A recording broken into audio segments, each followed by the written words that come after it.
Guys, this development is massive. Britney Spears was allegedly recorded in private in her own bedroom, her children, her boyfriend, apparently her own lawyer. Jamie Spears is responsible, and now Kevin Federline himself is finally stepping up and potentially turning against Britney's dad.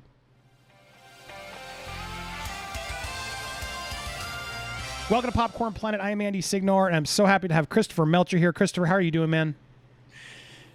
Pretty good, Andy. It's just amazing. Every day, every hour, there's developments happening in this story, and it's only going to get worse. I mean, this is just the intensity happening before September 29th. We are just scratching the surface on what's really happening. So and this one is a good one.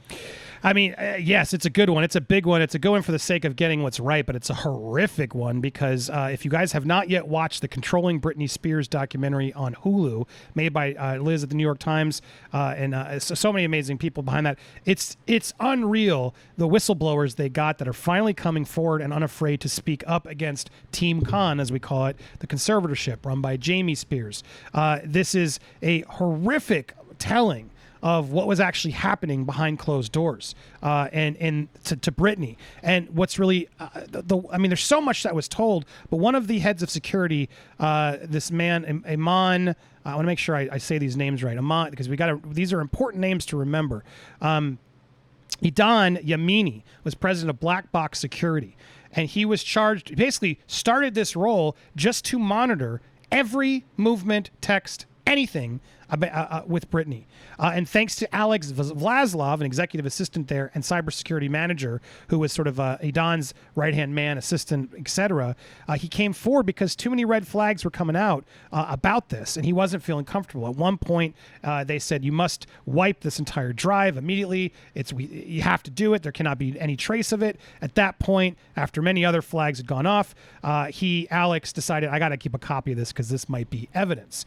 And so he's gone to the New York Times. He's spoken to them. Christopher, I mean, before we even get to this challenge and why Kevin Federline's quote so important, I want to get your thoughts because Liz and everybody at the New York Times running this story, I mean, they seem like they're pretty damn good at their job, and they would have vetted Alex and this evidence before going forward. I mean, she sort of alludes to it. Do you agree that this is clearly something serious? And do you think they probably would have had to have seen or guaranteed sort of copies of this to verify their report? Absolutely. New York Times is a top-notch media outlet. They are going to vet their sources. They're following Associated Press guidelines. They are not going to publish something without having validated it.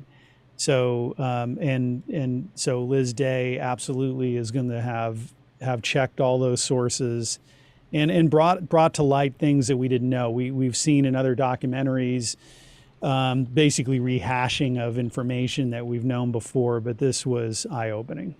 It's super eye-opening, and I want to make sure you guys all watch this. Again, we're going to get to why these quotes particularly are important, but this documentary is massively the biggest one we've gotten so far. There's one from Netflix coming. We'll see if that one drops any more bombshells. But getting this testimony from, I think, Tish, everybody involved gave some really important testimony, but this testimony from Alex, from Black Box Security, with all this evidence proving that Britney's own children were recorded without their knowledge, is massive and a huge legal problem for Jamie, correct, Christopher?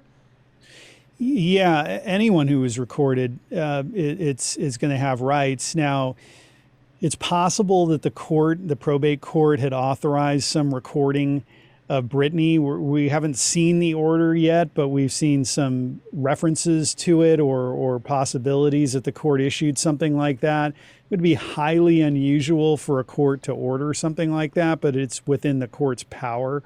We know that the court has not really cared for Britney's rights at all throughout this whole 13 years, so it wouldn't surprise me if it made some idiotic order like that. But I mean, even that still, like recording her children, her boyfriend, and her lawyer, no court can request that, correct? There would be some sort of rules as to what they're able to record. That's right. There was no need for any recording at all of Britney, but if there was an order made like that, it certainly could not allow the recording of Britney speaking to her attorney. There's no way that that could be permitted. And then secondly, the recording of others, no way, like her children. So this is, like, again, I have not seen this order, so I don't know the wording of it. I don't know why the court would make such an order, but unless the court, completely lost its mind when it wrote this order, it'd have to be very narrowly tailored. This is a huge invasion of Britney's rights. And I can't imagine that any recording that the court had in mind when it would have made such an order could have extended into her bedroom, time with her children, time with her lawyer. All these communications, they should have never been monitored. So again, there may be an order out there that gives them Jamie cover. I don't know, but it could not have extended to the extent that we heard on this documentary. Yeah, you can watch the documentary. You can also see the piece in the New York Times. It's Liz Day and Samantha Stark who made this documentary and have gotten these explosive claims because they made the Framing Britney documentary, which, look, I thought was a good eye-opening documentary, but they clearly, I think, learned from that and made an even more telling piece that's more focused on the facts this time. And the two of them have done an ace job on this. And I want to get your thought. Let me just read what the article and the quotes from Kevin and why these are important. And the other thing I want to make sure we get, Christopher, is do you think Britney's lawyer is already aware of this? Do you think New York Times or even these sources may have connected in corroboration with them and timed this in a way to be more beneficial? I want to get to that question, but before I do, let me just read these quotes from, this comes in from Kevin's lawyer, Mark Vincent Kaplan. I think that would be pretty outrageous, and Kevin would be upset about that over the weekend's bombshell allegations. It would be extremely inappropriate for a parent, let alone a grandparent, to clandestinely procure recordings between a parent and their children, regardless of whether or not the grandfather, in this case Jamie, is a conservator or not, which is really important. The lawyer is making it very clear. No, Jamie, you're not. This isn't, oh, I love my girls, so I'm always going to be daddy. This is a messed up thing to do, regardless of whether you're the conservator or not. According to Times, he's been hiring this security firm for intense surveillance, secretly captured audio recordings from her bedroom, including interactions and conversations with her boyfriend and children. Kaplan said that he had never heard these prior. Bullshit, I think. But he had our calls to not have no way of knowing whether these allegations are true. But reps for Jamie and Edie Yamin from Black Box, the security head, have said no comment because they clearly are in trouble. But Kaplan told us, knowing if the claims were true, obviously it'd be appropriate for Black Box to not continue on. Duh. But he explained clandestine electronic eavesdropping in California is a felony. And if a conservator for the person that is clandestinely being electronically recorded, even if. So he thinks that would be prohibited and completely inappropriate. Asked for whether, Kevin gave permission for his minor sons to be recorded. No, they certainly couldn't have given the consent. Certainly Kevin would never agree to such a thing. And then asked if Federline would press charges against Jamie for these alleged security issues, which you got to remember, Kevin's already upset at Jamie. There's a restraining order from Jamie against these kids already based off of accusations of him hitting them. So Kevin would be making that decision on that. So again, this is massive because for those that don't know in this whole case, Kevin's been pretty quiet on all this. There's been a lot of drama back and forth, and many of us in this movement, I think Kaplan has been involved in closer with Jamie than he alludes. Now, again, I'm assuming this based off my own research on this case, but from the custody and everything else, it benefited Kevin. I think Kevin was told what to do, and I think Kaplan has been an instrument of Jamie to sort of keep everything moving, get payment, get whatever they need to do, child support, etc. And it all worked. And I think Kevin is not in the best position because he should have spoke up sooner, and he never has. But at this point now, they're both up against the wall. So if Kaplan and Jamie were sort of working together on this to sort of use Britney and get what they needed out of it, to see Kaplan finally turning is a massive deal here, guys. This is a massive thing that now Jamie's walls are closing in on him because even his seeming allies are now being like, all right, time to cut this turd loose. Let's put him to the wolves. We had nothing to do with this. And it'll be interesting to see if Jamie is quick to well, no. Kaplan knew too. Like, there's going to be so much squealing soon as this continues to go that just buckle on in and we will cover it as we go. But so, Christopher, I want to get your thoughts on that. But because this is such a bombshell report and reveal, do you think, because you've talked about it, Rosengart he's not giving us evidence. Do you think he knew these things and was sort of holding on to them and waiting for this to drop, to sort of wait as we got closer and closer, knowing that the walls are going to close and they were catching Jamie, but without even revealing this, to sort of make it even harder for him starting on Wednesday, tomorrow? Well, sure. So New York Times has been working on this story for a while, and when they go out and contact people for interviews, and they start, realizing what information New York Times has, those people have then gone out and got representation. So this was all in the works before we ever saw the documentary, and certainly they reached out to Matthew Rosengart for a statement, was told that he's not going to comment, at least publicly, to them on the story. But my point is, all this information was known behind the scenes clearly before we watched the finished product. So he would have been aware of it. Rosengart would have been aware of it. And yeah, he's been very, very careful. And like I say, it's certainly a calculated move on Rosengart's part about what information to reveal in the paperwork. And basically he's relying on Britney's statements and Jody Montgomery's statements, Lynn Spears' statements to say that this conservatorship needs to end. And Rosengart has dropped very few other pieces of information in the paperwork. But certainly is aware of this. Jamie's certainly aware of this. People are now getting criminal defense counsel, which they absolutely need because that could be coming. And we haven't seen the fallout from this yet. This is just starting. Well, what's interesting too is, do you expect Rosengart to have? I imagine this is going to come up pretty vocally on Wednesday at the trial. How can one ignore this evidence? And New York Times or the witness could at that point speak to Britney and her counsel to make sure they're aware. Oh, we have it. They may. Do you think they have the tapes and all of this already? Is that something that might be, I know we're speculating, but would that be sort of common for please send us that evidence so we can use it? Because it would be in their best interest, no? Well, I don't know that that a media outlet would share it like that. There could be a subpoena to Black Box and to other people to get this information.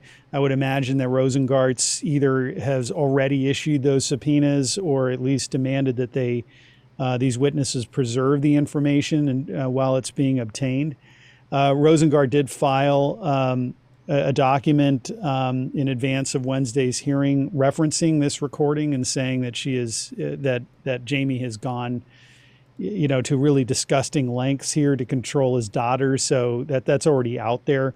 But Rosengart does have subpoena power as an attorney in an active litigation, so he can definitely seek all of this information. Do you think it will come up on Wednesday's trial? Will this be something that he has to sort of bring up and use, or will he hold on to this? Yeah. I mean, he's already flagging this, and he's like I say, previously Rosengart was just bringing up Britney's statements to the court as reason enough to get rid of her dad. In the recent filing that Rosengart made, he's brought up the recording. He's also brought up this Bridgemore Capital LLC, some recent sales of property, Bridgemore Timber, recent sales here. And to my knowledge of the probate code, that a conservator needs advance approval from the court to sell real estate. So I don't know if that happened, but Rosengart is saying that there were recent dispositions of property, and apparently this is what he's referring to. So clear, and Jamie must have known this, but yeah, guys, again, this is why this is getting juicier and juicier. He recently sold off 3 parcels of land in Louisiana for a total of $2.4 million in cash. Is that something he could try to pocket himself? Do you Christopher, is this something that can finally sort of show the shady dealings of Jamie Spears? I don't know. Certainly Rosengart's aware of it because he mentioned it in his prior papers. So Rosengart again would have the right to subpoena bank records. He could attempt to get orders freezing assets. We haven't seen any of those filed, though, so hopefully the money is sitting in an escrow account, and maybe that's why he hasn't gone in for these kind of extraordinary orders to freeze assets. But that's, I don't understand why these transactions would be happening at hopefully the late stages of end stages of Jamie's tenure. It's very odd. It raises, gigantic concerns. I mean, everything is, we're just peeling back some of these layers. We've only seen a couple of layers peeled back, and it is as shady as it gets. Yeah. So, and do you concur with me that sort of Kevin finally having to come forward, this story pushing him in and his lawyer is pretty damning, right? I imagine they want to sort of stay away and keep out of this, but with this audio tape, they can't, right? They have to get ahead of this. And do you expect a lot more throwing on people under the bus? Well, yeah. I mean, I think you're right that K-Fed, basically benefited from the conservatorship, because ordinarily he would have had to share more custodial time with Britney had she not been under this conservatorship. And it could mean that he maybe got less child support. I don't know in particular, but that's possible. And so since she was basically locked away and controlled, there is a real problem here now that this is coming to light. I do know that Mark Kaplan had spoke with Jamie Spears, according to some billing records of Jamie's attorneys that I reviewed. So they've definitely been in contact with each other. That might not be too out of the ordinary. I don't know. But we'll see exactly what everyone knew now that they're starting to point fingers at each other. Kaplan's right in the statements that you read that there is no authority for tape recording the children. And also that would be a violation of the restraining order that's issued against Jamie. Jamie has a restraining order against him that's to stay away, and you cannot keep somebody under surveillance when you're ordered to stay away from them. So he could also find himself in violation of a restraining order, which under California law is a crime. So he's in all sorts of trouble. He's got daggers pointing at him from every direction now, and probably directions that we don't even know about, because we're kind of learning about this information after the fact. But he is in an awful world right now, and I got to think it's going to get worse. I'm just glad he's not an outdoorsman. I don't need another guy running off on the Appalachian Trail, because it sounds like Jamie's on the. I could see something happening. What do you think? So moving up next, obviously, guys, join us on Wednesday. There's so much more to break down on this story. More is going to be coming out all that day. I imagine we're going to get a lot of intel, and Christopher will be there live from downtown Los Angeles from the Free Britney rally. I know a lot of you are going to be there. I will be here live. In fact, I'm looking for more experts and diehard Britney fans. If you made it this far and you want to join our stream, hit me up on Twitter at Andy Signore. I'll be looking for you guys to call in, etc. If you are a doctor or expert or forensic evidence, whatever, if you got a skill and you're like, you know what, Andy, I'd love to join you, please hit me up, because we want to have a really good stream on Wednesday, tomorrow, and we'll be covering this in depth. But so what do you for future and the next step, Christopher? What do you expect? How will this information coming change things? Also, we have this Netflix documentary.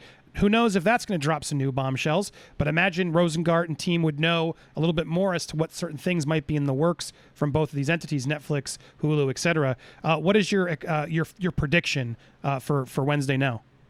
So what Rosengart is asking for is to suspend or remove Jamie Spears, for then there to be a wind down process for the conservatorship, that this John Zabel CPA would be replacing Jamie Spears for the wind down process. It's a great strategy. Of course, we'd all like to see the conservatorship end immediately, but keeping it going on just for a little bit actually benefits Britney, because all of those attorney-client files between the attorneys that Jamie were speaking with belong to the conservatorship. So if Jamie's out on the 29th, on the 30th, new guy can and will demand access to all of these communications that Jamie has been having with Holland and Knight and Freeman and Smiley. And that is going to be a gold mine of evidence. And that's absolutely Rosengard's strategy. And there is a ton of stuff in there. We know that Ingham was on to the recording or suspicious about the recording because Ingham sent an email or letter to Geraldine Weil, one of the attorneys representing the conservatorship, saying, hey, just to be clear, I hope nobody's recording my convos with Britney. There you go. Wow, that was quick picking that up. Getting good, Christopher. So, here's Sam's email. With regard to any new phone, ethically, I need to get written confirmation that no one other than my client can access her calls, voicemails, or text directly and indirectly.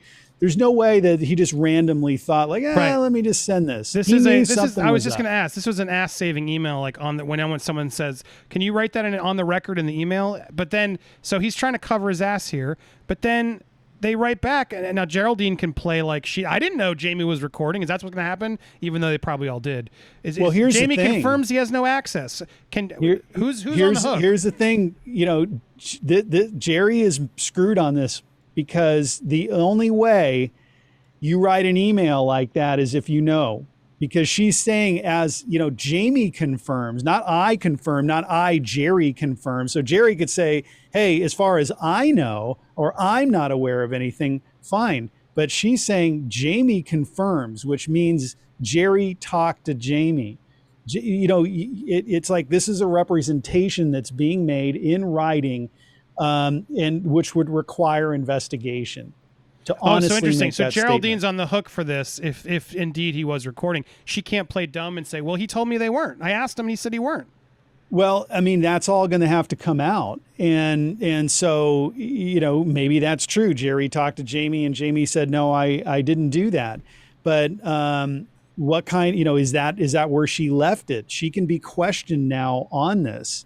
Once the temporary conservator replaces Jamie, Jerry can be questioned about what exactly did you do? What exactly did you know? Who did you check with? Why did you take Jamie's word for it? What involvement really did Jamie have any of this stuff? Why are you asking him? Why aren't you going to the security team and asking them directly if you really want to know? So there's a lot of questions that can flow out of this. So again, this is good and juicy stuff because they are in trouble. The walls are finally closing in beyond just Jamie, but there have to be the Lou Taylors and everybody. They must be shitting bricks right now. Do you agree that this is not looking good for a lot of people in there? And they're all probably going to start saying, is there going to be like one of those cop a plea deals where Rosengard says, who wants to come forward first and rat everybody else out? Do you think there'll be a move like that? Oh, yeah, but check this out. Who's CC'd on that email from Sam? Jody Montgomery, Lorene Wright, Edie Amin. Edon. Yeah, Edon, yeah. Why would Sam know who Edon is? It is weird. Well, he's in because he's there with guys. He's there all the time. These three people, these three individuals, were controlling Britney's life like no end. We've been talking about Jamie a lot, but the Alex, the documentary guy, reveals the fact that Edon was thrilled when the first documentary came out, and both Robin and Edon, that's Alex, the whistleblower, both Edon and Robin weren't mentioned. TriStar Entertainment. These are two entities that have tried to be quiet and we don't do anything. Lou Taylor's removing her name from so many damn things faster than she can. And the reality check, though, is, guys, a lot of people saw what you guys were doing. I don't know what the hell they thought and why they thought they were going to get away with this, but people like this always seem to think they will.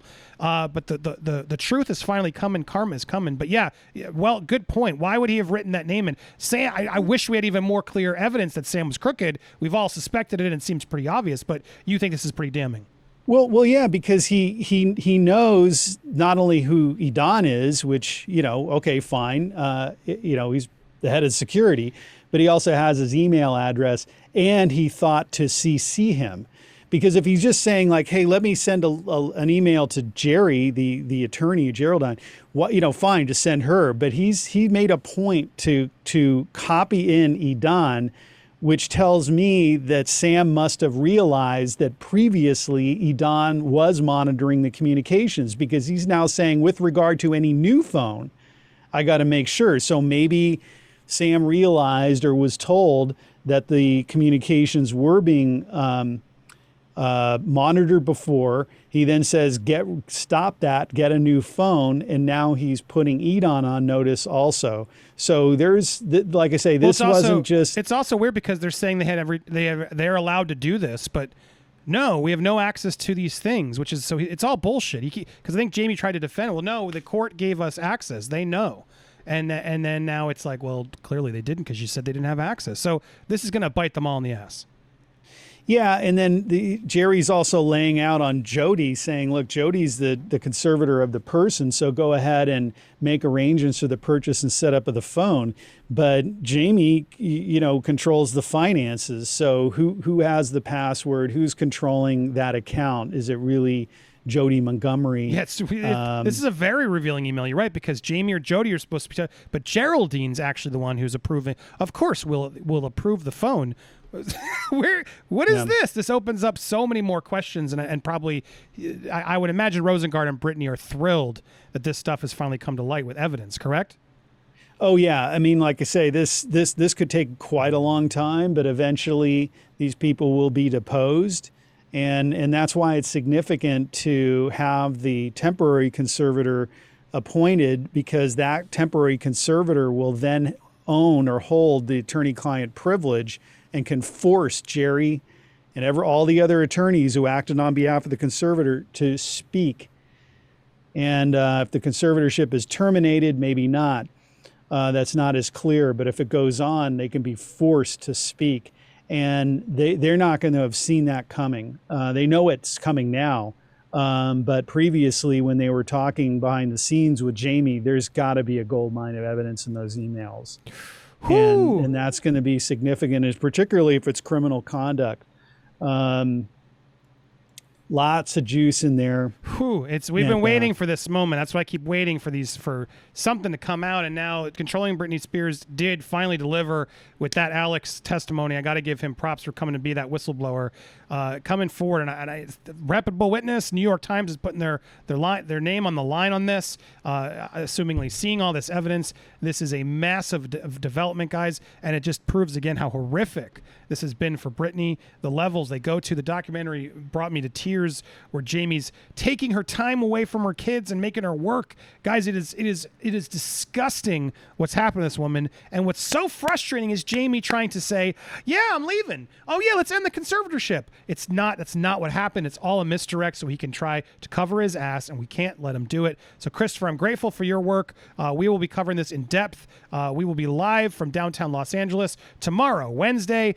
So make sure you hit us there. We'll be streaming about 3 p.m. all through. There will be some downtime as we wait to get more information. We'll be talking to you, talking theories, updating you if you're not familiar with it. So I hope you will join us Wednesday. This is an important day for Britney, and I hope we get some good news at the end of it. But there will be a lot to break down. Christopher, any other final words to add about tomorrow or this case? No, it's so we'll be down there at noon Pacific, 3 Eastern. The court hearing starts at 1:30 p.m. Pacific and rolls to perhaps 4:30 p.m. Pacific. They are not allowing any remote access, audio access, so there will be people going into the courtroom, taking notes and coming out. So the information will be delayed, but we're definitely going to be down there and reporting out whatever information that we can find, and also getting interviews from fans at the rally. Very excited to do that tomorrow. A lot of things to break down. Make sure you subscribe to Christopher Melcher right there, youtube.com/ccmesq, right in the bottom right. Go show him some love. If you haven't already, hit subscribe here as well. Hit the subscribe, hit the bell for all alerts. And if you can, smash the like button to get this story out there. I know there's a lot of other stories captivating the world, but this one's important. The fight is not yet over. So thanks to all of you who've been keeping the Free Britney movement going strong. We will see you tomorrow live from downtown Los Angeles. Again, if you want to join the stream, hit me up. Hopefully, if you're there, find Christopher. We will talk to you live.